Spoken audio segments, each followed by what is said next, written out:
नमस्कार दोस्तों। जैसा कि आप देख रहे हैं कि हिंदी पाठों की जो श्रृंखला है क्लास 9th की चली हुई है।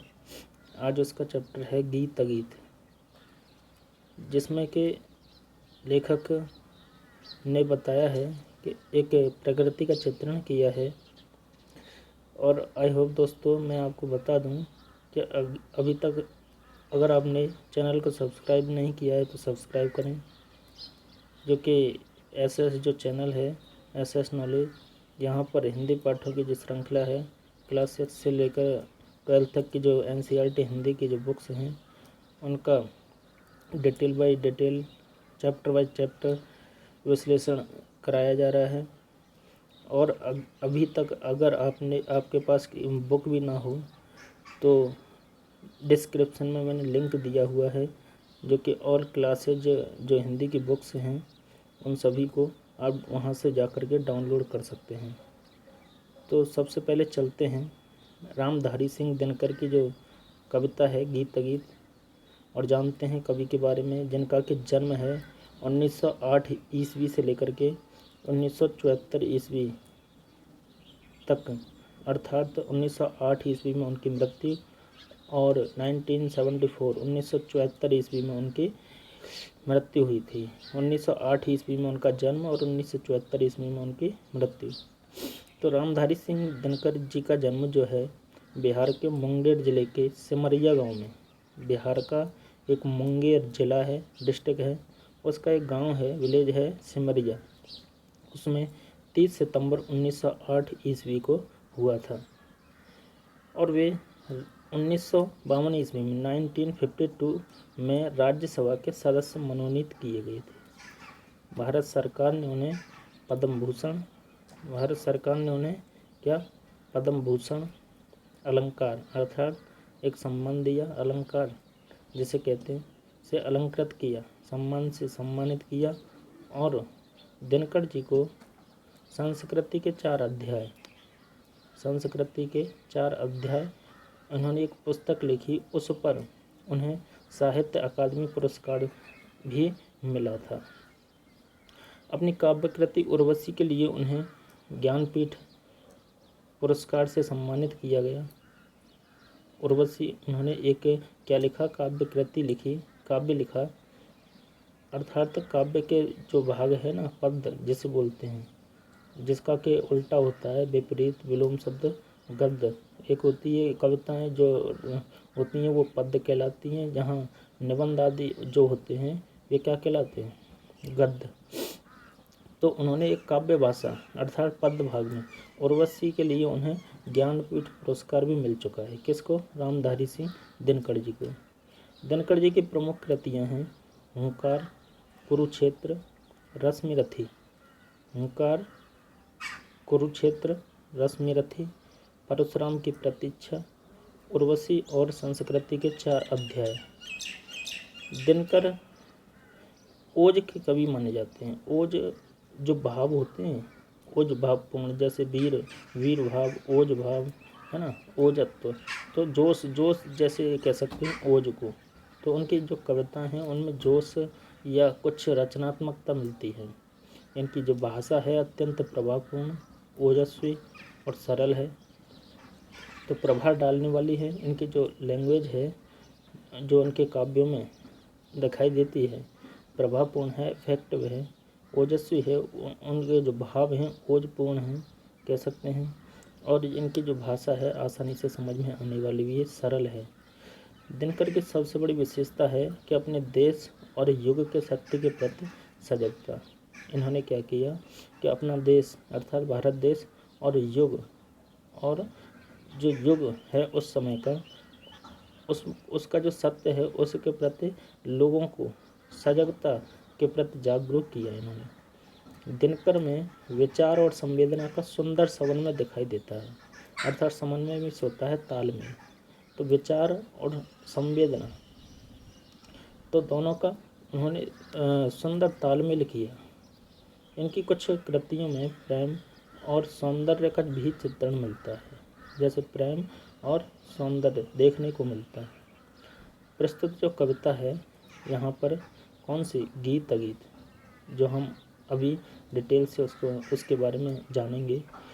तो इसकी जो कविता है रामधारी सिंह दिनकर जी की, तो गीत अगीत, उसमें भी प्रकृति और के सौंदर्य के अतिरिक्त जीव जंतुओं के ममत्व, अर्थात उनका जीव जंतुओं का जो ममत्व है, कह सकते हैं किसी के प्रति मानवीय राग है और प्रेम भाव है, उसका भी सजीव चित्रण, ऐसा लगता है कि अभी अभी यह दिखाई दिया है, उसका सजीव चित्रण है।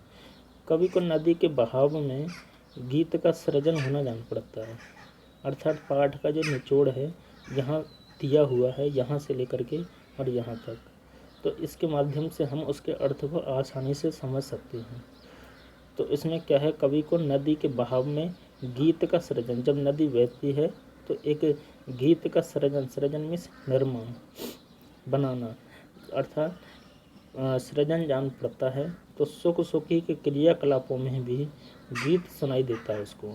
एक सुख सुखी कौन होते हैं, जैसे तोता तोती जैसे बोलते हैं, तो उनके जो कार्यकलाप हैं, क्रियाकलाप हैं, वहाँ पर जब दिखाई देते हैं, कहाँ पर, नदी पर, नदी के आसपास, तो उनको क्या है, कवि को एक वो गीत सुनाई देते हैं। और आला गाता है, उन्हें ऐसा लगता है जैसे आला गाता प्रेमी, तो गीत गान में निमग्न दिखाई देता है। अर्थात एक मनुष्य, या कह सकते हैं जो प्रेमी और प्रेमिका होते हैं, आला से मतलब प्रेमी और प्रेमिका जो होते हैं, वे कुछ गाते हुए नजर आते हैं। जैसे आला अपना राग कह सकते हैं आला को, तो उसमें निमग्न दिखाई देते हैं, डूबे हुए दिखाई देते हैं। कवि का मानना है कि गुलाब, सुखी और प्रेमिका प्रत्यक्ष रूप से गीत सृजन या गीत गान भले ही ना कर रहे हों, पर उन्हें ऐसा लगता है कि चाहे वो गीत गा रहे हों, गा नहीं रहे थे, लेकिन भले ही ना कर रहे हों, पर दरअसल वहाँ गीत का सृजन और गान भी हो रहा है। अर्थात रियलिटी में तो क्या है, वो गीत नहीं गा रहे थे, लेकिन जो कवि को जो महसूस होता है, आभास जो कवि को जान पड़ता है, वह क्या है कि वहाँ पर गान हो रहा है। कवि की दुविधा महज इतनी है कि उनका वह अगीत, अर्थात जो गाया नहीं, आमिष होता है नहीं, आमिष क्या होता है, नहीं, तो और गीत में गीत, अर्थात जिसमें गीत नहीं, वो गीत नहीं गाया जा रहा हो, तो वह अगीत जो गाया नहीं जा रहा, महज इसलिए अगीत है, सुंदर है, प्रेमी द्वारा सस्वर गाया जा रहा गीत है, अर्थात तो फिर भी उसको वह गीत ही दिखाई देता है, गीत ही लगता है।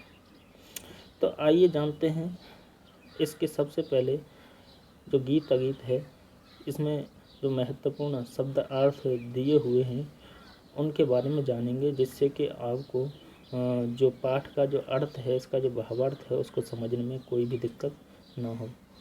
तो सबसे पहले जानते हैं तटनी।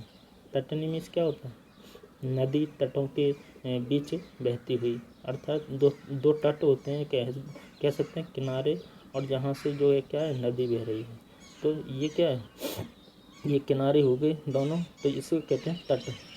तो नदी तटों के बीच बहती हुई, तटनी जिसे कहा गया, किसको कहा गया, नदी को।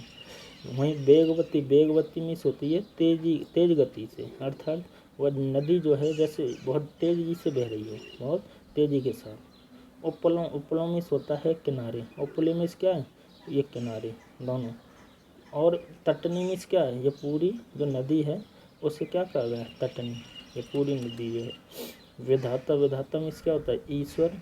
वहीं निर्झरी मीन्स क्या होता है, झरना या नदी।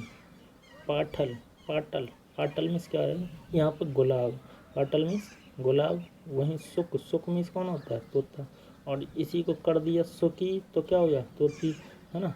वहीं खोते मीन्स क्या होता है, घोंसले, जिनमें कि वो सुखी रहते हैं, अर्थात तोता आदि पक्षी जो हैं वो रहते हैं। वहीं पर्ण मीन्स क्या होता है, पत्ता, पर्ण मीन्स पत्ता। और सुखी मीन्स मादा तोता जैसे बोलते हैं, सुख और सुखी। वहीं आल्हा मीन्स एक लोक काव्य का नाम है। आल्हा अर्थात कहते हैं कि आला गाया उन्होंने, आल्हा का मतलब कुछ गाना, जो कि प्राचीन जो समय था उसमें आल्हा जो कि लोगों के द्वारा विभिन्न एक विशेष प्रकार की जातियाँ होती थीं और उन लोगों के द्वारा आल्हा गाया जाता था, जो कि विशेषकर राजस्थान आदि में प्रचलित था। आल्हा कह सकते हैं। आल्हा उदल जो थे 2 व्यक्ति थे, उनकी जो कथाएं होती थीं वे गा कर के सुनाते थे लोगों को प्राचीन समय में, ठीक है। वहीं कड़ी मिस होता है वे छंद जो गीत को जोड़ते हैं। कड़ी मिस क्या होता है, वे छंद जो गीत को जोड़ते हैं, जैसे कड़ी का काम किया, जोड़ने का काम किया। वहीं विधना मिस होता है भाग्य या विधाता। वहीं गुनती है, कहते हैं विचार करती है। वहीं वेग मीन्स क्या होता है, गति। तो आई होप आपको ये शब्दार्थ हैं समझ में आए होंगे। अगर फिर भी समझ में नहीं आए तो आप वीडियो को पॉज करके या दोबारा रिपीट करके इसको देख सकते हैं। तो सबसे पहले अब चलते हैं अपने पाठ पर। और हाँ, एक बार क्वेश्चन आंसरों पर भी अगर एक बार नज़र डाल लें तो आई होप आपको ये क्वेश्चन आंसर बिल्कुल पाठ पढ़ने से ही क्लियर हो जाएंगे, आपको दोबारा पढ़ने की ज़रूरत भी ना पड़े शायद। तो चलते हैं। सबसे पहले जो क्वेश्चन है कि नदी का किनारों से, अर्थात नदी के किनारों से कुछ कहते हुए बह जाने पर गुलाब क्या सोच रहा है, इससे संबंधित पंक्तियों को लिखिए। अर्थात जब नदी का किनारा होता है, नदी के किनारे से कुछ बहते हुए जब कुछ जाता है तो गुलाब जो है, गुलाब फूल, तो वह क्या सोचता है। अभी आपकी समझ में नहीं आएगा, तो जब हम पाठ को अब अगर एक बार पढ़ेंगे ना तो आई होप कि आपको सब कुछ समझ में आ जाएगा।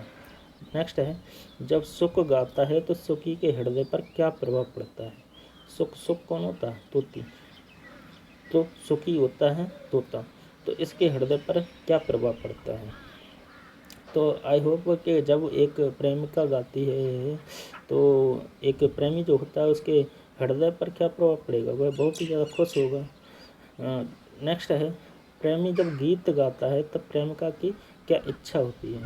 प्रेमी जब गाता है तो प्रेमिका की क्या इच्छा होती है, वह भी खुश होती है। नेक्स्ट है, प्रथम छंद में वर्णित प्रकृति चित्रण को लिखिए, है ना। अभी जो हम आपको बताएंगे, प्रकृति के साथ पशु पक्षियों के संबंध की व्याख्या कीजिए।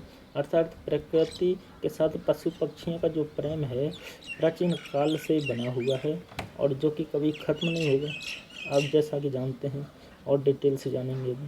नेक्स्ट है, मनुष्य को प्रकृति किस रूप में आंदोलित करती है। जो मनुष्य होता है उस पर जो नेचर है उसका क्या इफेक्ट पड़ता है। एक जो मनुष्य होता है, मानव होता है, जो मानव जाति होती है, उस पर जो नेचर है, प्रकृति है, वह किस प्रकार से इफेक्ट डालती है, इसको अपने शब्दों में ही बयां करना है।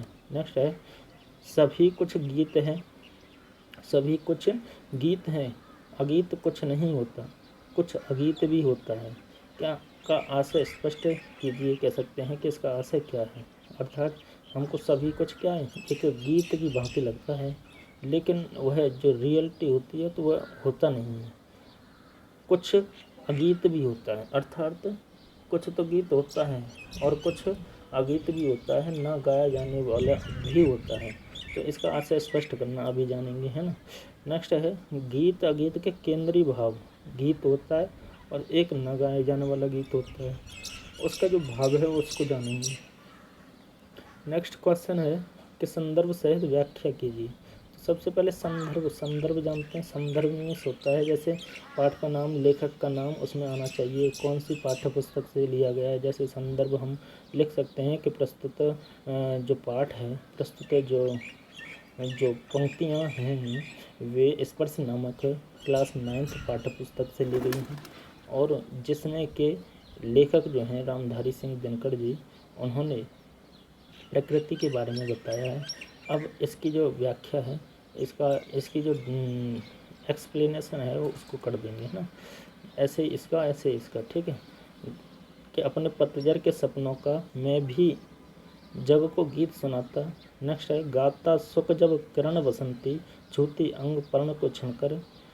नेक्स्ट है, हुई ना क्यों मैं कड़ी गीत की, वेदना यूं मन में गुनती है। तो इस प्रकार के जो प्रश्न हैं आई होप आपकी समझ में आ रहे होंगे। और जो 100% अभी आपकी समझ में आने वाले हैं, वीडियो को छोड़ कर ना जाइएगा। अगर समझ में नहीं आए तो लाइक भी ना कीजिएगा, ठीक है। निम्नलिखित उदाहरण में वाक्य विचलन को समझने का प्रयास कीजिए। इसी आधार पर प्रचलित वाक्य विन्यास लिखिए। तट पर एक गुलाब तट पर सोचता है। क्या सोचता है? तो उसकी जो व्याख्या करनी है ना।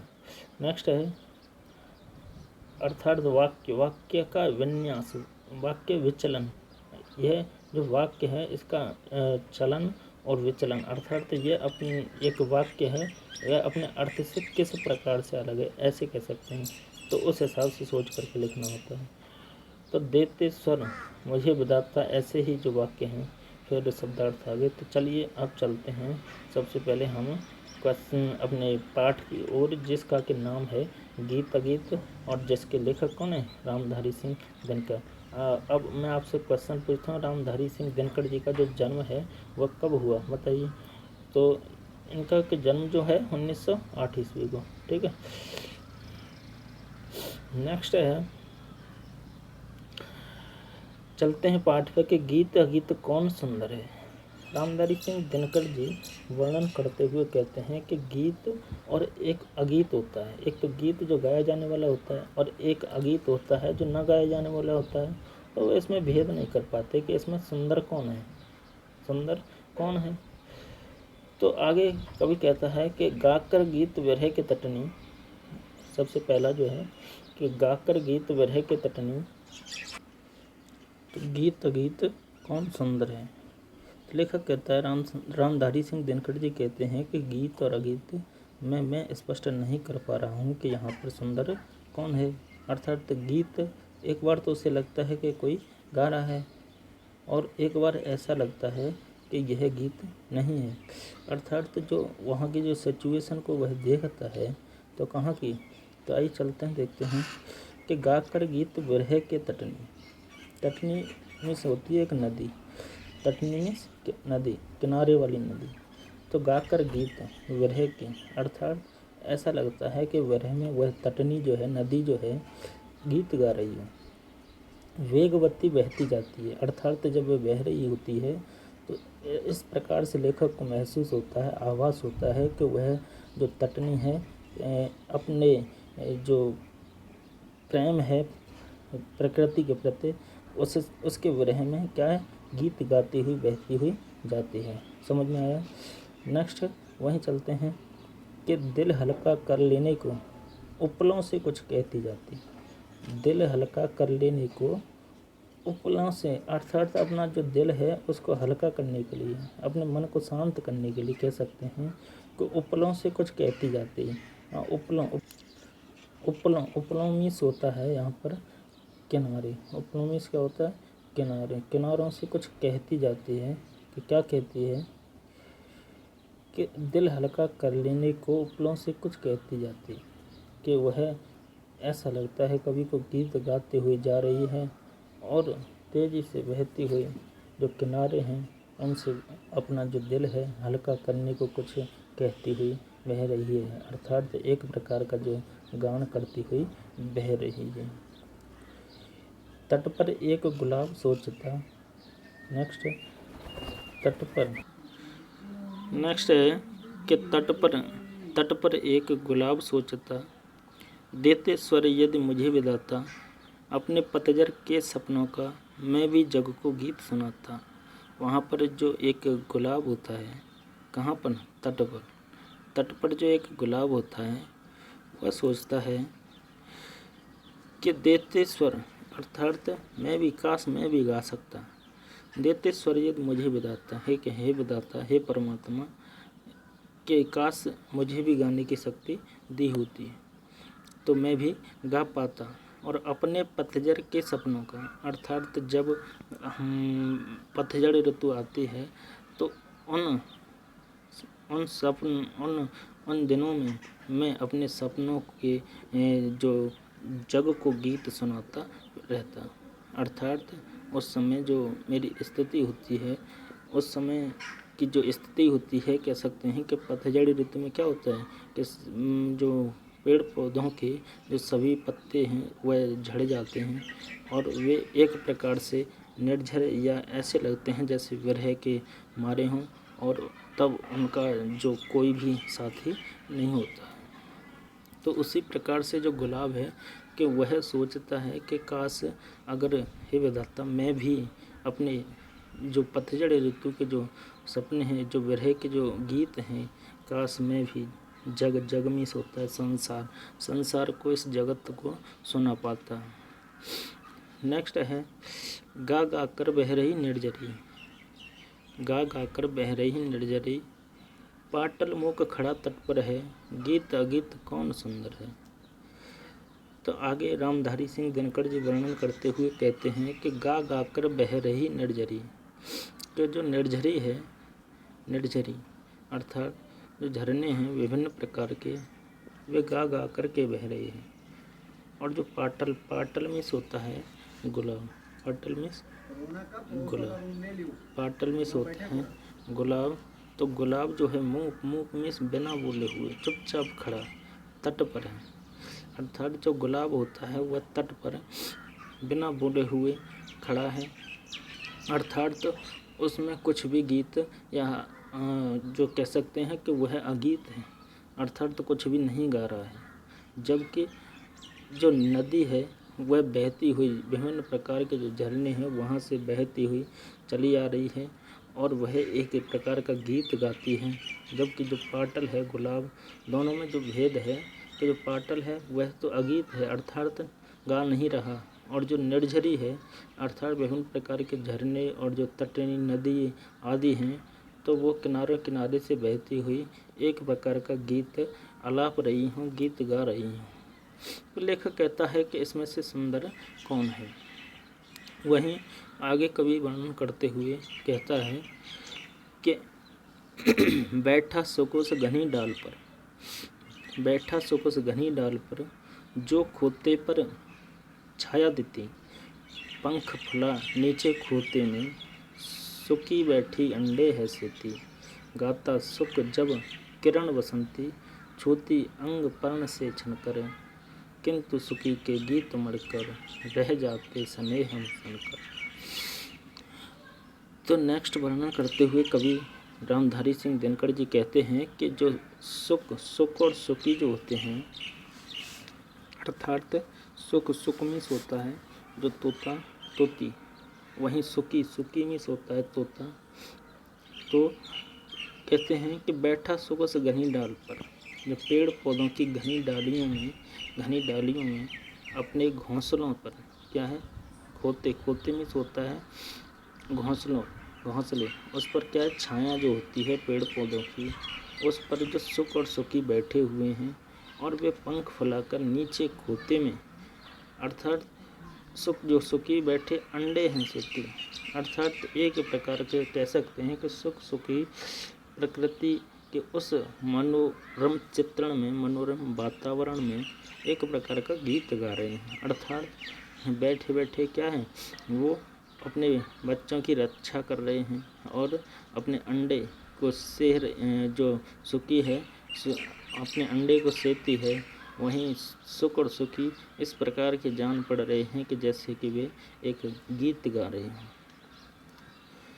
वहीं गाता सुख जब किरण बसंती, सुख जब गीत गाता है तो छूती अंग प्राण से छनकर, जब सुख गीत गाता है तब क्या है तो छूती अंग पर्ण में सोता है पत्ते, ऐसा लगता है कि पत्तों से छन करके जो उसके अंग हैं किसके सुखी के, वो बिल्कुल क्या है एक तरह से उनको छूते हुए निकल जाते हैं, अर्थात तो उसको जो सुखी जो होता है उसको बहुत अच्छा लगता है। किंतु सुखी के गीत उमड़कर, और जो सुखी होते हैं जो सुख होता है जब गीत गाती है तो उसके जो गीत हैं वो उसको अगीत लगते हैं, अर्थात वह ऐसा लगता है जैसे गा ही नहीं रहा है ना। वहीं जब सुखी के गीत उमड़ कर रह जाते स्नेह में सनकर, जो सुखी होती है उसके जो गीत हैं ऐसे लगते हैं कि वे उमड़ करके वहीं पर रह जाते हैं, अर्थात सुख मिस होता है, सुख मिस क्या होता है? तोती, ठीक है। और सुखी मिस होता है तोता। जब एक मान लो एक व्यक्ति होता है तो वह गीत गाएगा तो अच्छा नहीं लगेगा, वहीं जब जो लेडीज होती हैं गायिका आदि तो वे गीत गाती हैं तो वे बहुत ज़्यादा अच्छी लगती हैं। इसमें उसी प्रकार का भाव है। तो गूंज रहा सुख का स्वर वन में, गूंज रहा सुख का स्वर वन में, अर्थात कह सकते हैं कि जो सुखी के गीत हैं वे सुख के प्यार में उमड़ करके रह जाते हैं।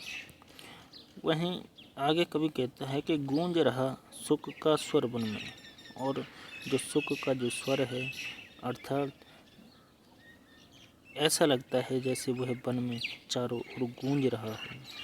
फूला मग्न सुखी का पर है, अर्थात जो उसके विभिन्न पंख हैं वे खुशी के मारे झूमते रहते हैं।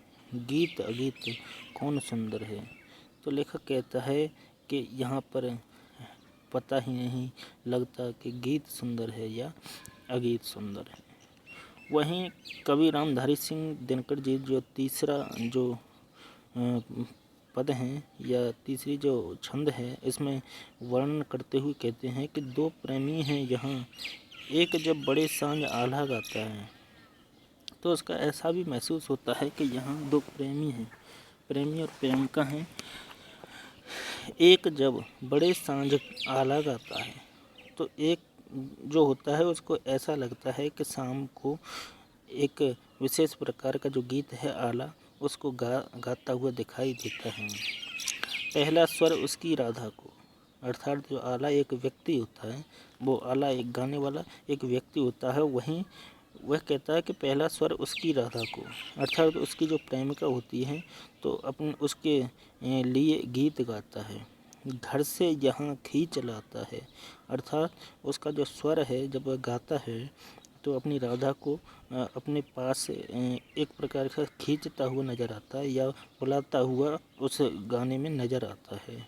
वहीं चोरी चोरी खड़ी नीम की छाया में छिपकर सुनती है, और जो राधा कह सकते हैं जो उसकी प्रेमिका होती है तो वह चोरी छुपे, क्या है, चोरी छुपे बैठ करके चोरी छुपे नीम की छाया में खड़ी होकर के और उस आला को सुन रही होती है।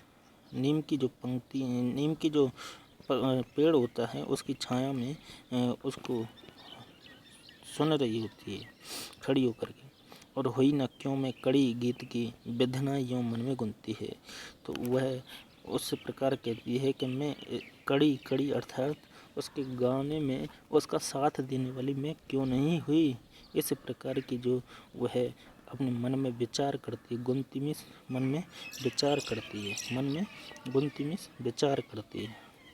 हे विधाता, वेदना मीन्स कौन होता है, विधाता। तो वह कहती है कि हे विधाता मैं उस अपने प्रेमी की जो प्रेमिका क्यों नहीं हो पाई, कह सकते हैं कि उसके जो राग में राग क्यों नहीं मिला पाई, उसके साथ गीत में क्यों नहीं गा पाई। नेक्स्ट, वह गाता पर किसी वेग से फूल रहा इसका अंतर है कि गीत अगीत कौन सुंदर है। वह गाता पर किसी वेग से, अर्थात कभी आगे वर्णन करते हुए कहते हैं कि वह गाता है पर किसी वेग से, अर्थात तो उसमें एक वेग होता है, उसमें एक गति होती है। फूल रहा इसका अंतर है, और इसका जो अंतर है वह उसके मन में हमेशा बना रहता है कि कौन गीत गा रहा है और कौन अगीत। अर्थात उसको एक प्रकार से लगता है कि एक गीत है और एक अगीत, इसमें से सुंदर कौन है। अर्थात